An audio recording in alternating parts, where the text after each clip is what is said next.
We're at the beginning of writing the history of Donald Trump's stewardship of this pandemic. And the epitaph, scrawled across this era, should be those four words. We want them infected. I'm joined now by the reporter who broke that story, who has been one of the great reporters of the Trump era, got his hands on those emails, Dan Diamond of Politico. And Dan, I want you first to just set up for me, who was Paul Alexander and who was Michael Caputo, and what role did they play at HHS? Chris, thanks for having me back. Paul Alexander, part-time health professor from McMaster University in Canada.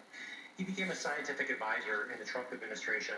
For most of the pandemic, he advised Michael Caputo, the department's top public affairs official, who was also a confidant of President Trump. President Trump personally installed Caputo in the department.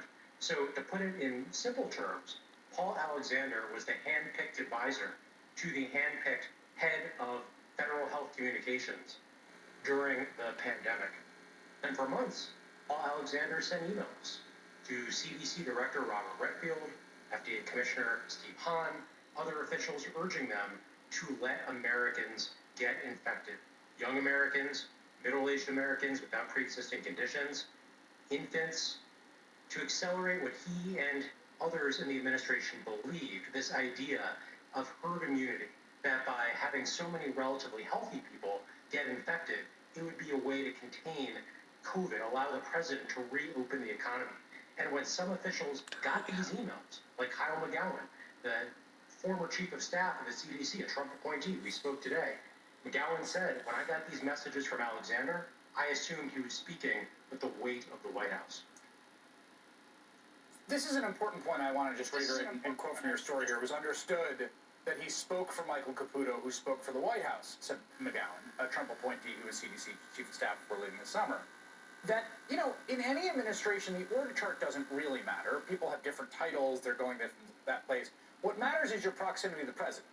And if you're out in an agency, and there's someone there who is speaking for the president, that carries more weight than any title or any office you sit in generally, because it is understood that this is what policy should be. I think that's fair, Chris. There were public health officials who, at the beginning of the pandemic, looked at what was happening to Alexander Vindman or other officials, career officials who spoke up during the impeachment process and were shown the door or seen to be punished. They didn't want that necessarily happening to them, so they would give officials who seemed to be speaking for Trump a pretty wide berth.